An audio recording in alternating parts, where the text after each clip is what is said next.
Hello, welcome to my reading media log for the month of February. I'll just be going over all the manga I read, books, and whatever else I feel like including.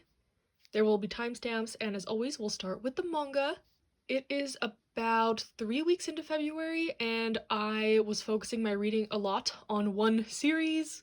If you've been keeping up on my Instagram, I've been updating as I go, but that series is Slam Dunk. So I read volumes 1 to 31, and what a journey it was.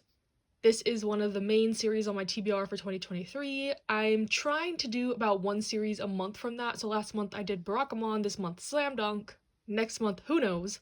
But yeah, I don't do like dedicated review videos really because I don't think I'm very eloquent when describing series, so I'll try my best to do kind of like a mini review here.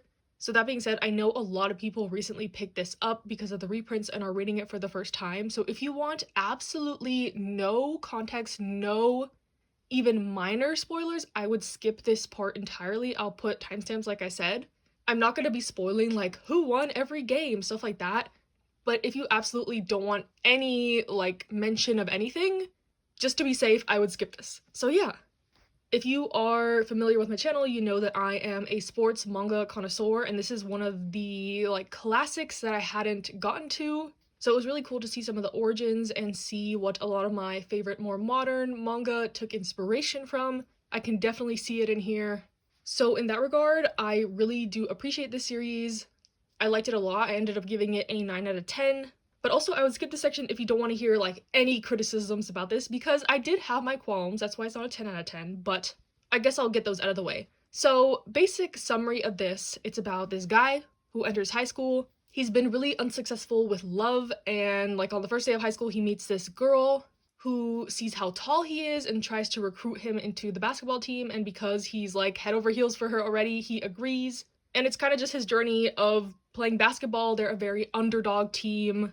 They want to make it to nationals with their little ragtag band of guys, and that's pretty much the story. It is a very simple sports series.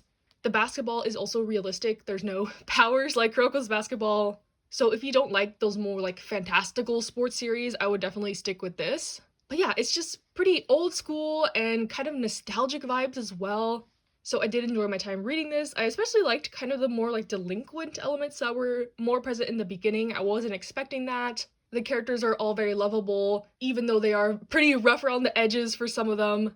But I can definitely see myself in some of these characters and people I know. So yeah, just very relatable, realistic, nostalgic, great basketball series. And the only kind of issues I had with this were the pacing, especially in the beginning.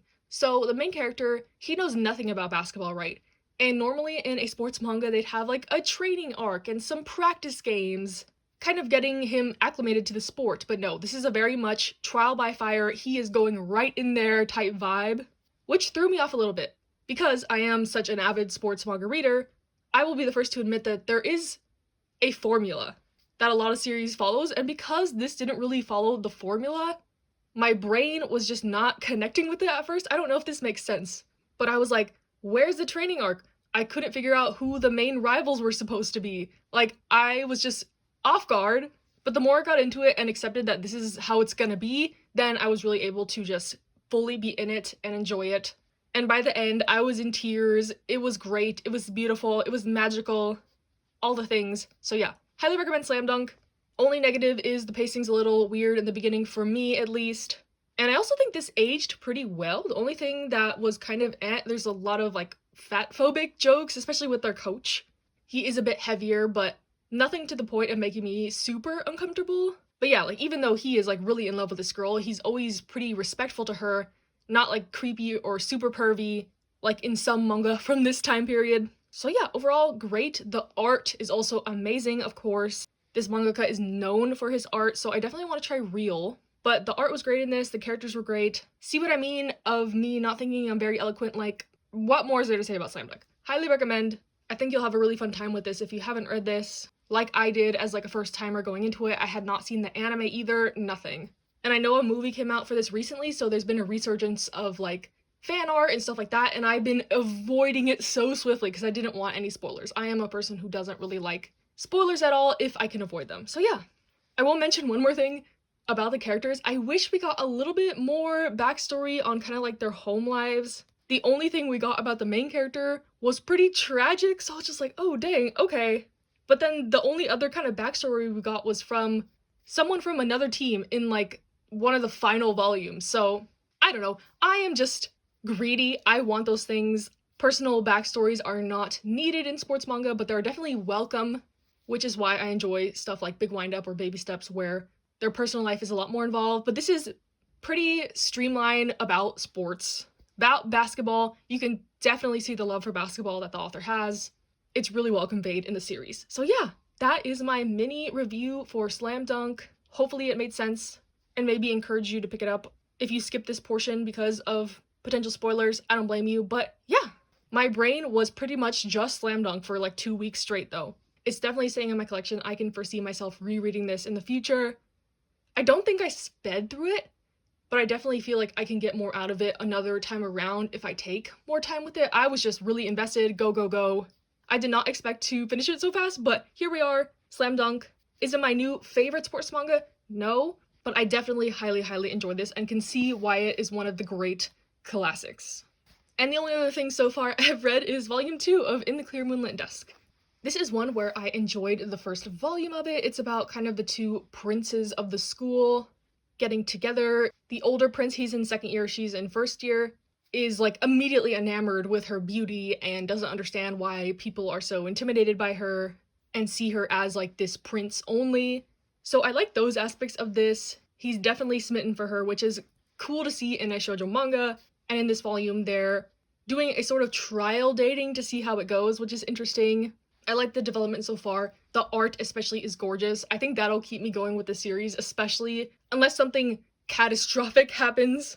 But yeah, I'm enjoying this. I recommend it if you want a slice of life high school romance with great art. And I can't wait to read more because this left off on a cliffhanger.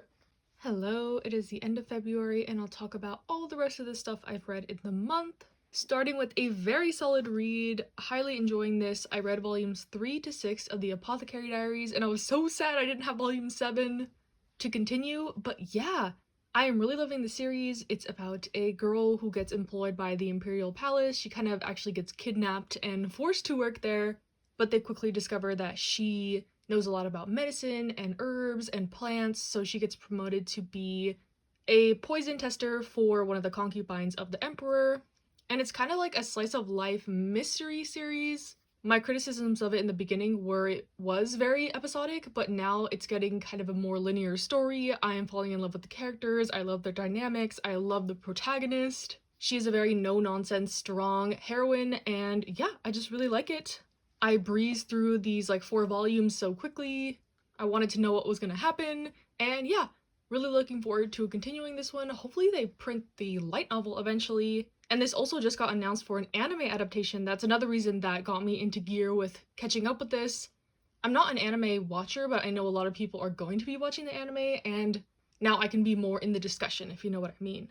So yeah, some really great reads this month with this and Slam Dunk and In the Clear Moonlit Dusk, but we still have more to get to.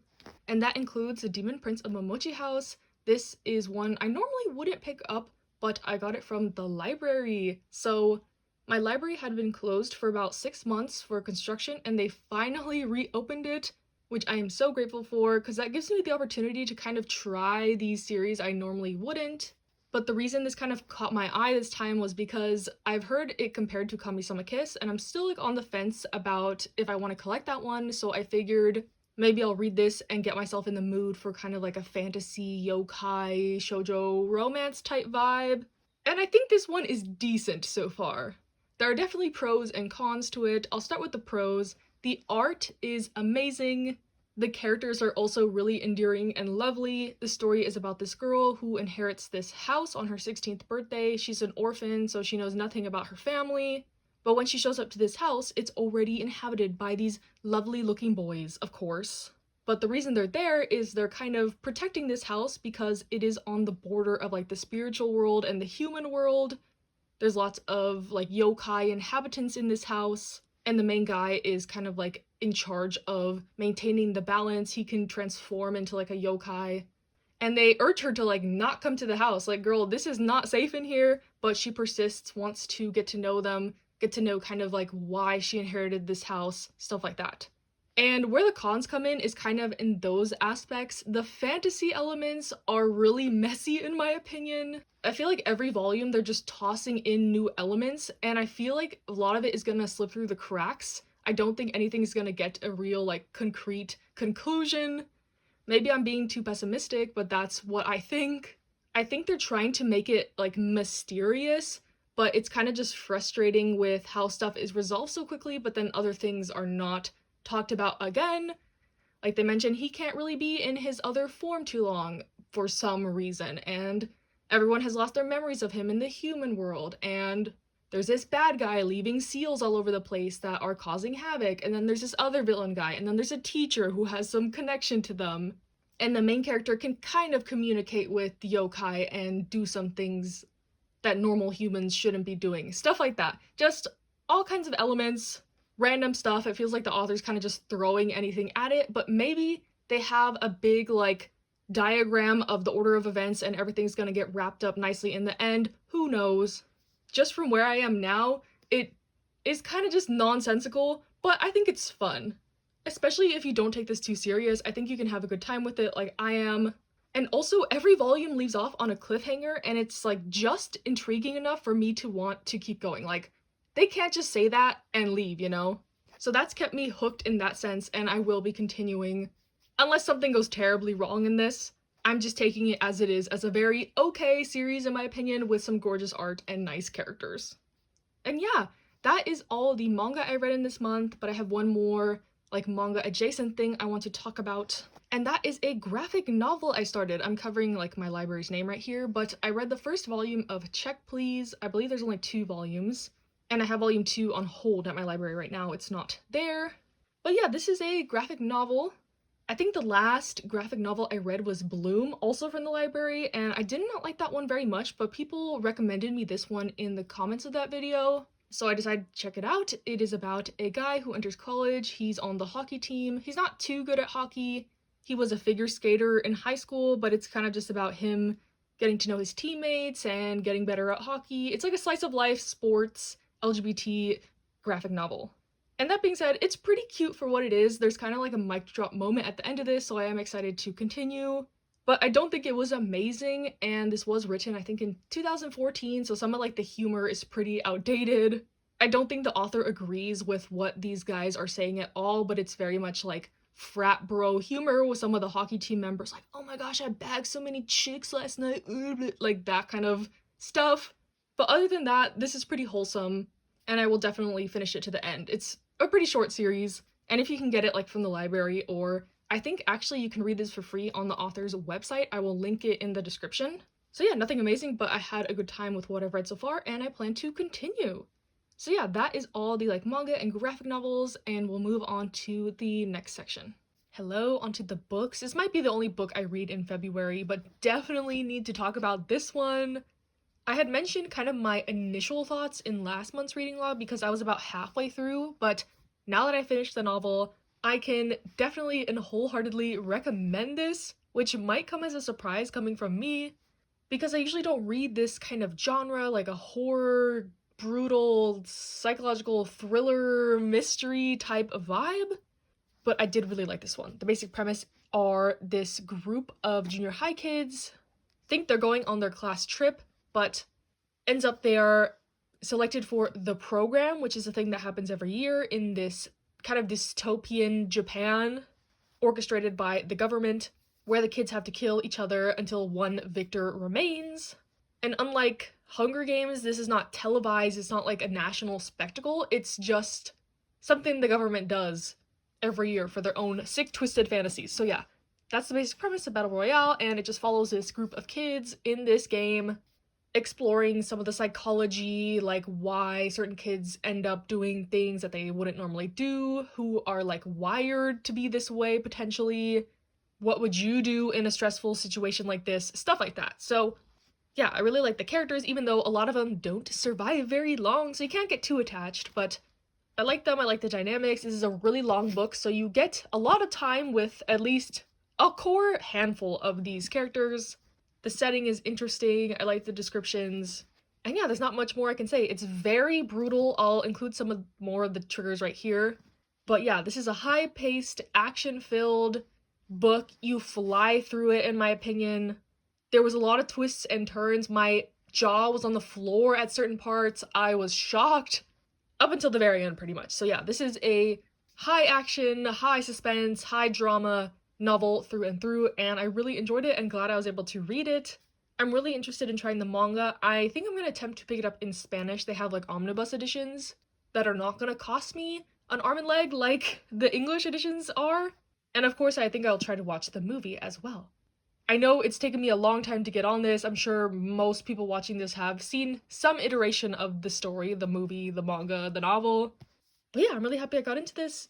Read this, highly recommend. It was also kind of hard for me to get this book, at least in stores. I had to get it at Kinokuniya, but I'm sure it's pretty available online. And I've heard that this is the best and most recent translation. There's some other older ones, but I thought this was pretty good and easy to read, not clunky at all.